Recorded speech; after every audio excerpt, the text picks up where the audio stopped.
Welcome to the Forge, my wanton wildlings. I'm your creepsmith, and I hope you like my work. Change, we're told, is an inevitability. The best that we can do is to be ready for it, and be prepared to deal with it. Some don't find this acceptable, though. They want to control that change, direct it. And even among these, there are those who take the attitude to an absurd degree. Tonight's tale, The Pancake Family, by A.A.Peterson. How's my complexion? That pale, huh? Jesus, I bet I look like a ghost. I'm still in shock, I think. I feel like I've bled out 2 gallons. Sorry to ramble, it's just that, what's the word for it? Detached. Strange feeling. Seen it enough times in the field. After all I've been through, I figure if I was ever going to experience it myself, then I would have experienced it by now. I feel like I'm floating inside of my body. Just cut the cord and float away. Did you see the crime scene? No. Do yourself a favor. Don't even look at the pictures. Don't even touch the file. You'll thank me later. I can't get my knees to stop rattling. Is that why you're holding onto your coffee like that?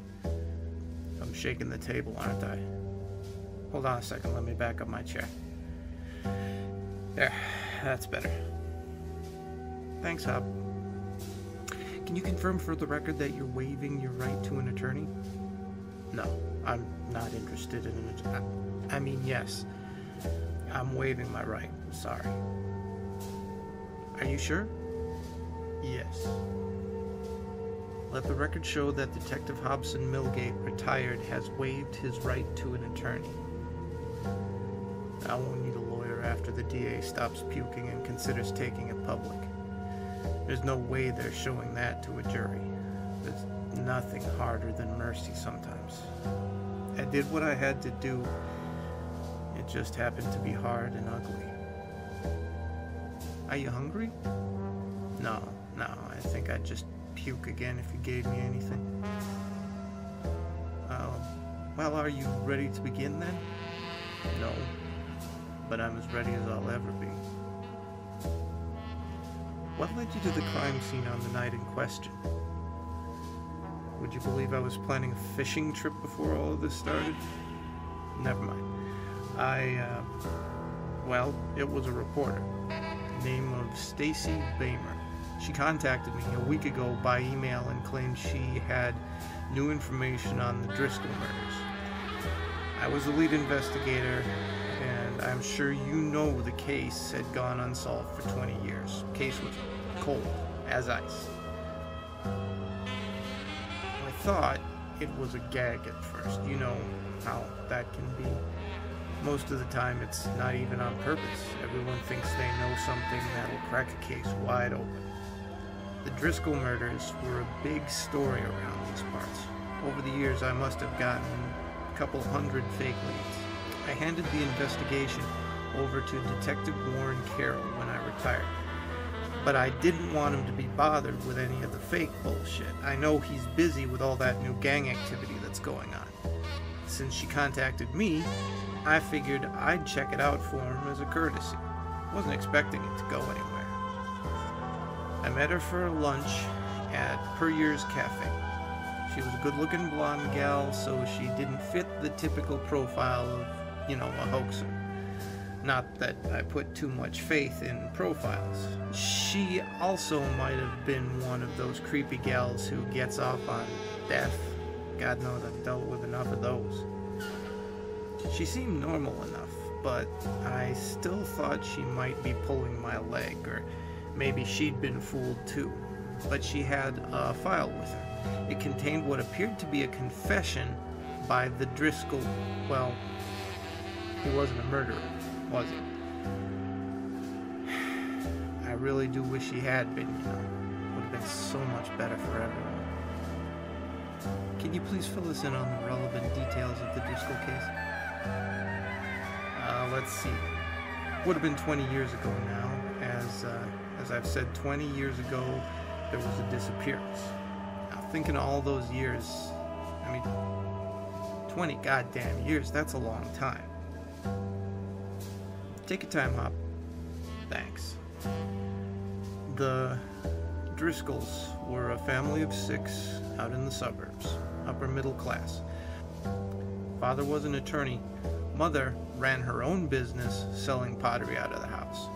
Even had her own kiln. 4 children, all high school age and below. Good kids, honor roll, no criminal records to speak of. The oldest son was caught smoking dope at his high school once, but, nothing much besides that. Just the typical stuff you find when you look at people too closely.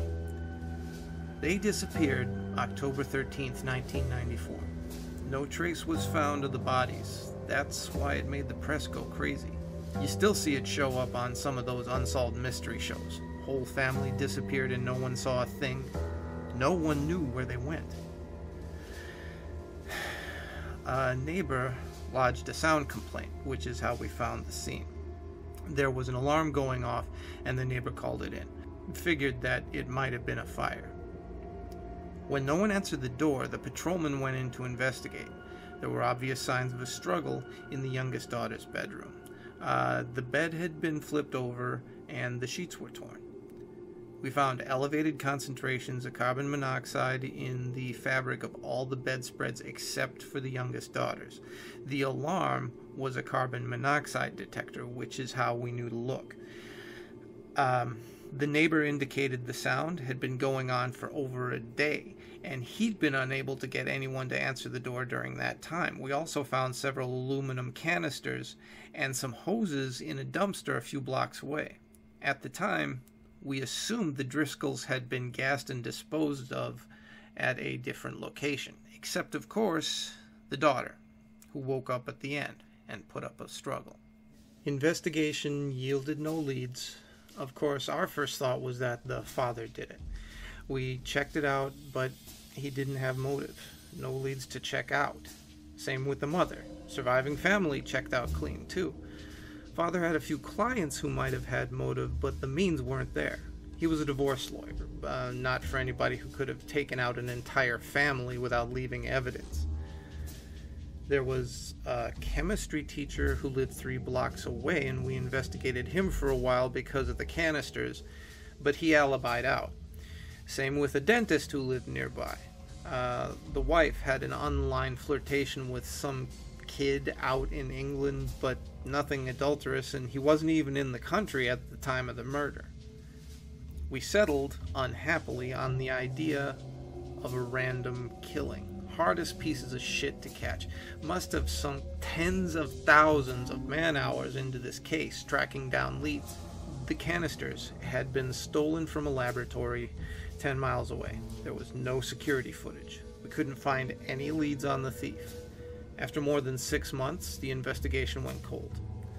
The Driscolls had been knocked out and abducted. Like I said, no one ever found the bodies. Who was to say they hadn't just run off? Until, well, you know the rest of that. I'd rather only talk about that once. What can you tell us about how the confession wound up with Miss Bamer?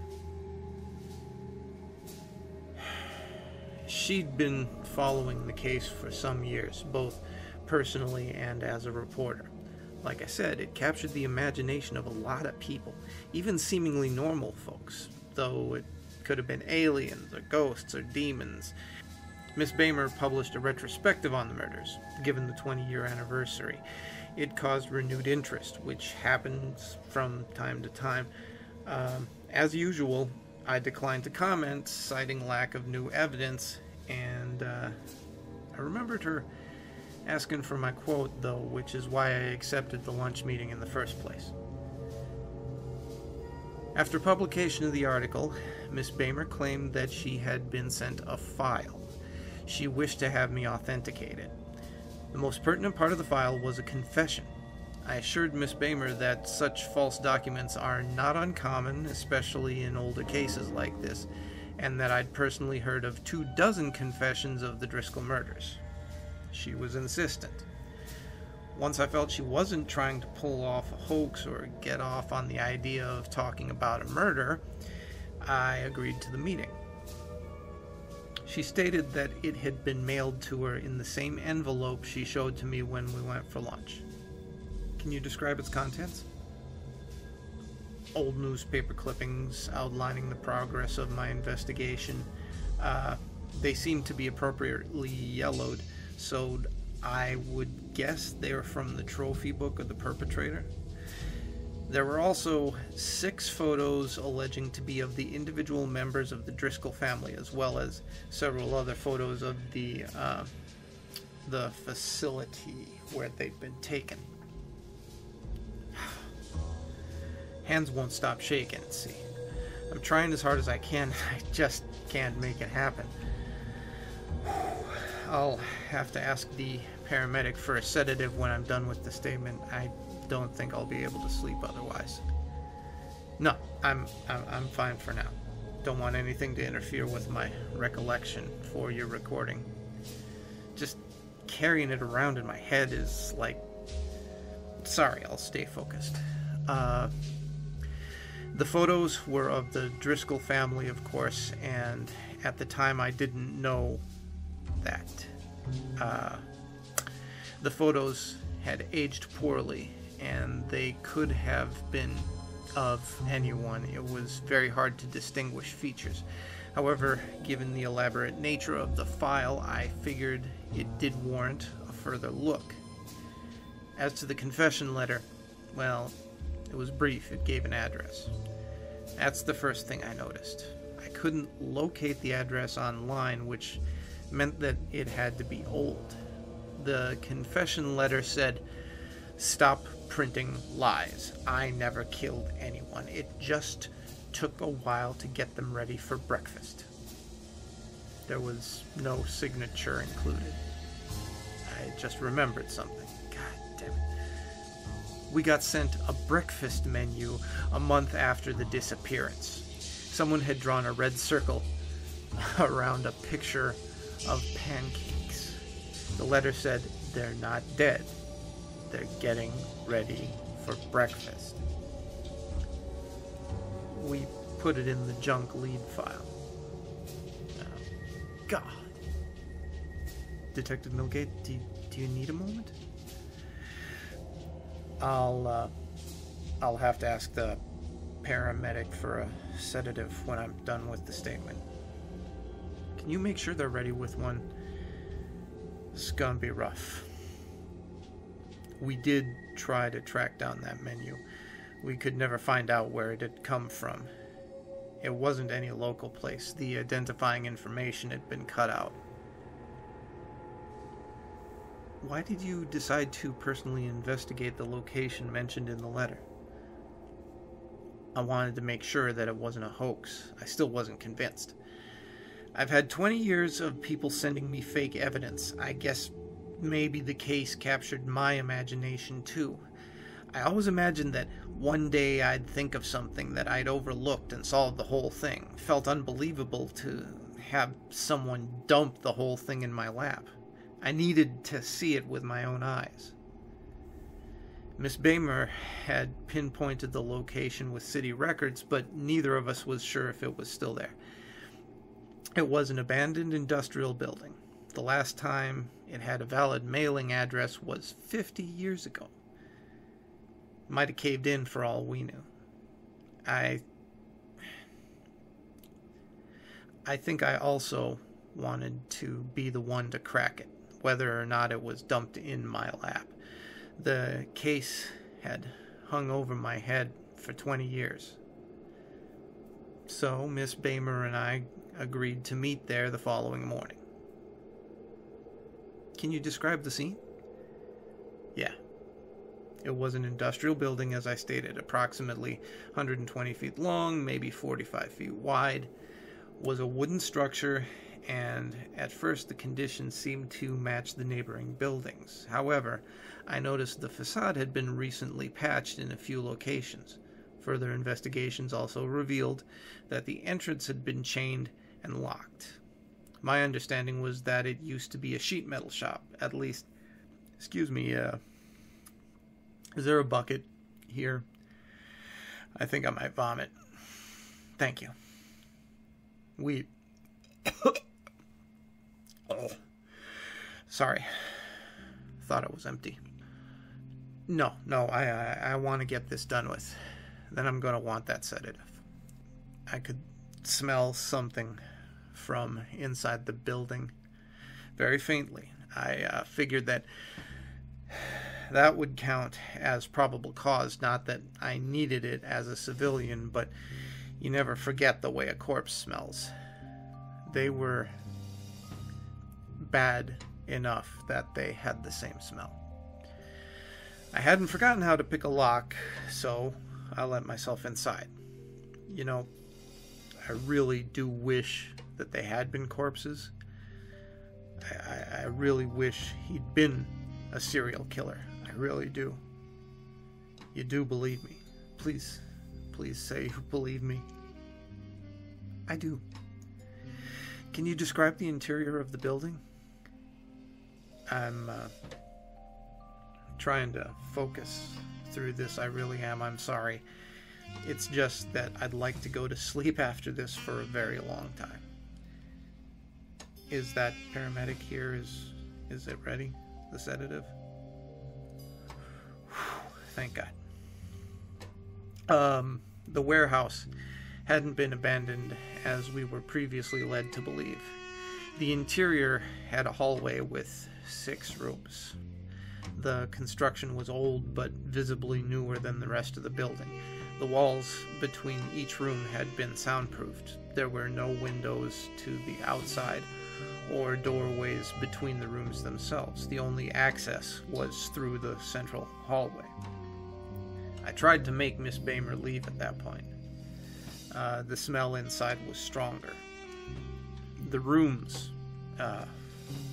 contained presses, hydraulic presses, 4-foot by 8-foot custom hydraulic presses. I couldn't figure out why they were there at first, because they were hovering over what looked like hospital beds. There were IV bags in each room as well as other medical equipment. That's how he kept them alive for so long, of course. I think I might be seeing black spots. You need a break? The idea of having to start this again is worse than the idea of finishing it. Then, please describe your next course of action. The building was obviously an active crime scene. I have no doubt at that point. I was in the lair of what I believed at the time to be a serial killer. I tried to tell Miss Bamer to leave several times. She refused on the grounds that it would not be right to leave me on my own. There wasn't much time to make an issue of it, so my opinion of her had changed.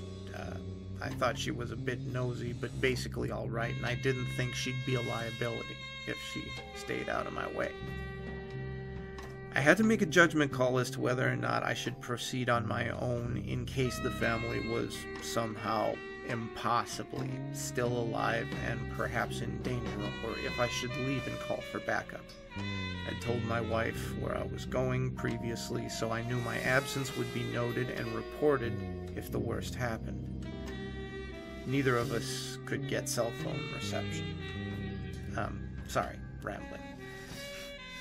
It was then that I heard not even really a gasp. It was like a gasp, but not really.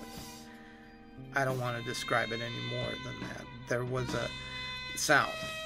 It drew my attention further on, and I had to act. That's all that matters.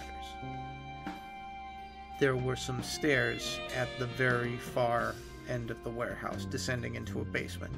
I told Miss Bamer to remain behind, and I pulled out my old service revolver. I had a flashlight on my person as well, and I turned it on as I descended into the basement. This basement had been hand dug, maybe even over the course of the entire 20-year disappearance. I don't know. The floor was dirt, and there was a tunnel that retreated back far enough that it had to be supported with struts at regular intervals. When my flashlight first illuminated the stack, I wish they'd been dead. I wish he'd been a serial killer. Please, take a moment. After I recovered, my first thought was, thank God they're all dead. Oh, how am I supposed to go on with my life after this? I'm 64 years old, for Christ's sake. I'm not a young man who can forget this anymore.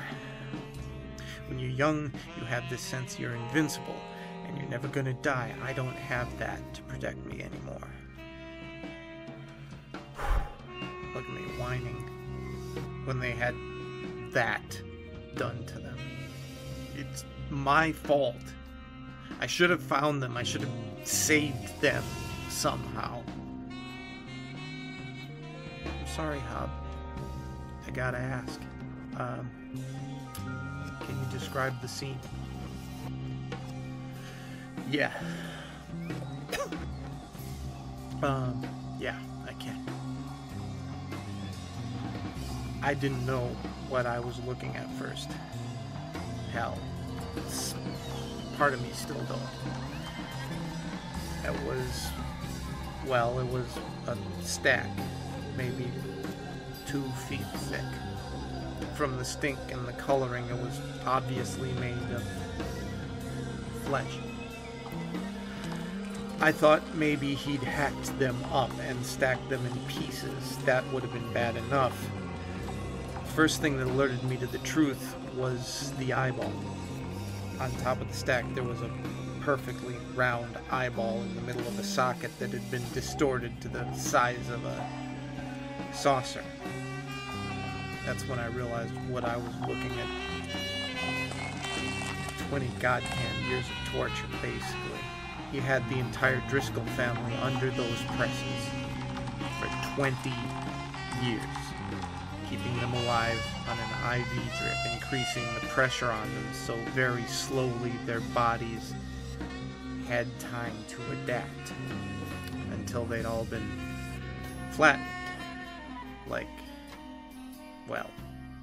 like pancakes.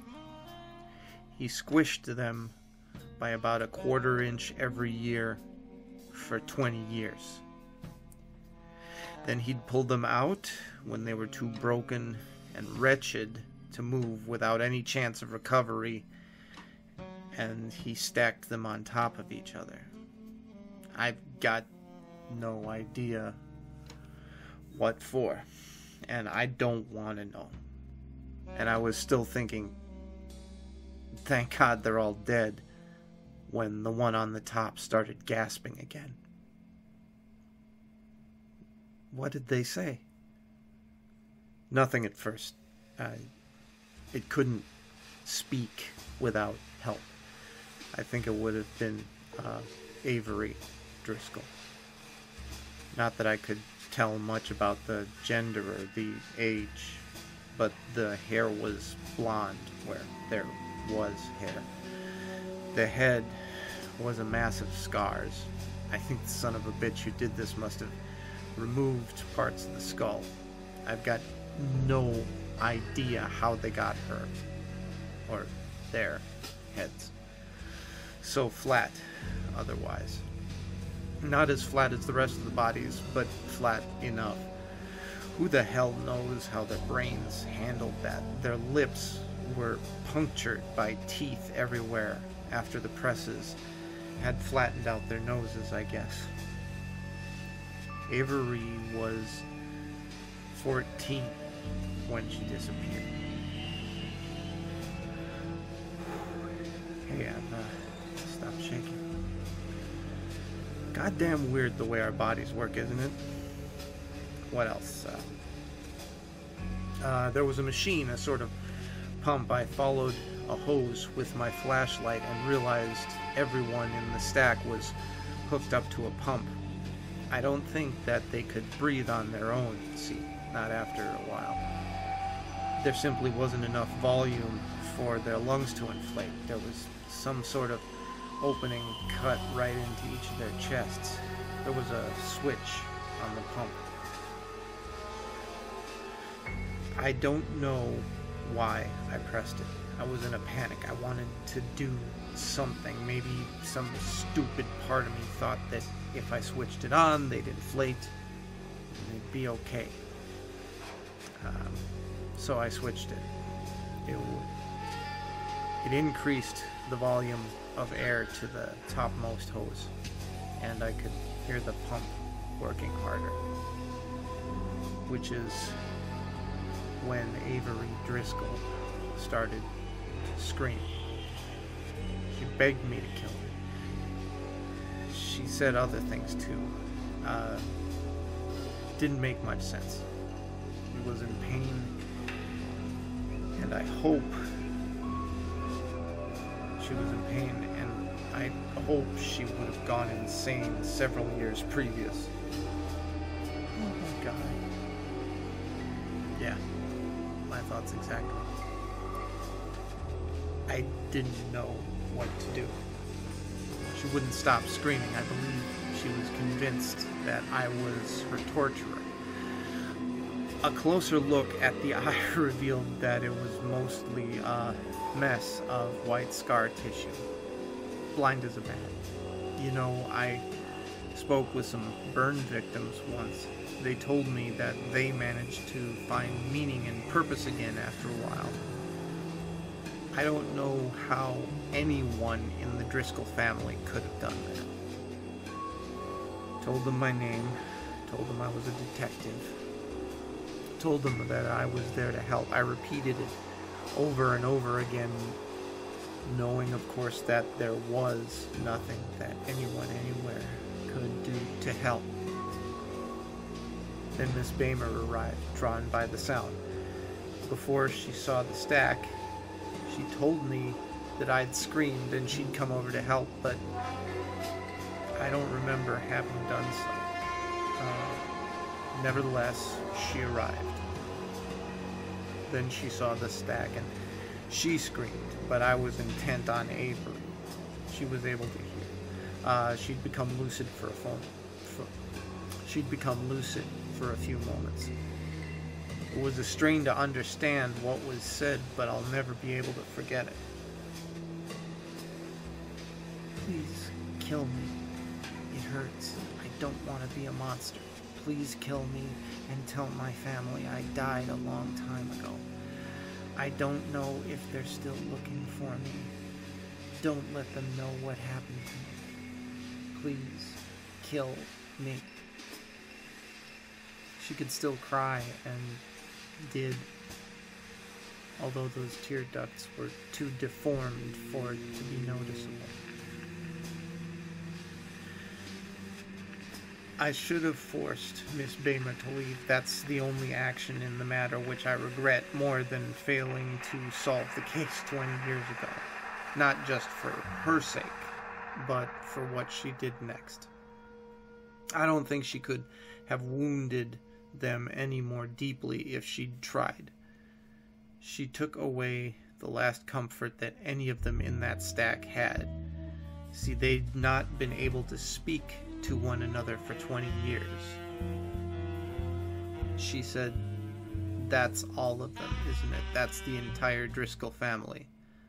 They're all alive in there. The whole family. For 20 years, each member of the Driscoll family had been unaware their fellow inmates were the other members of their family. They'd all been holding out hope that their family was okay. All been dreaming someone out there still loved them and was free from suffering. Do you know what the screams of 6 people tortured over 2 decades smashed down into the width of 4 inches sounds like when they're all stacked on top of one another? It sounds like it sounds like the gates of hell swinging open. I think that's enough, Detective Milgate. Not yet. Not yet. I shot them. Mercy's hard, but I owed it to them. I'm the one that failed to save them. It only took one bullet to go all the way through. I emptied my revolver, though. Make sure they didn't linger.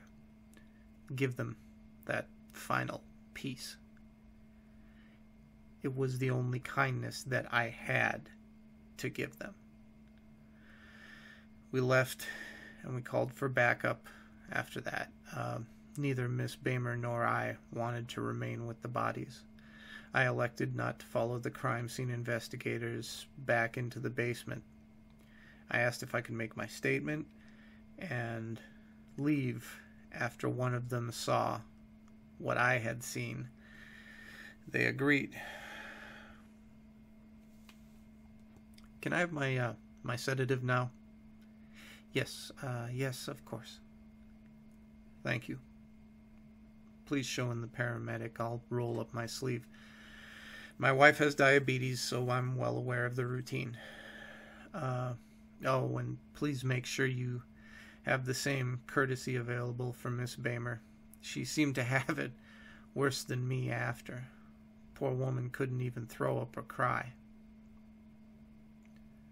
Of course. Do you know where she is now? She told the lead at the crime scene that she was going home, but we haven't been able to reach her. Did you try the paper? Which paper? Daily World. Are you sure? There is no Stacy Bamer on staff with the Daily World.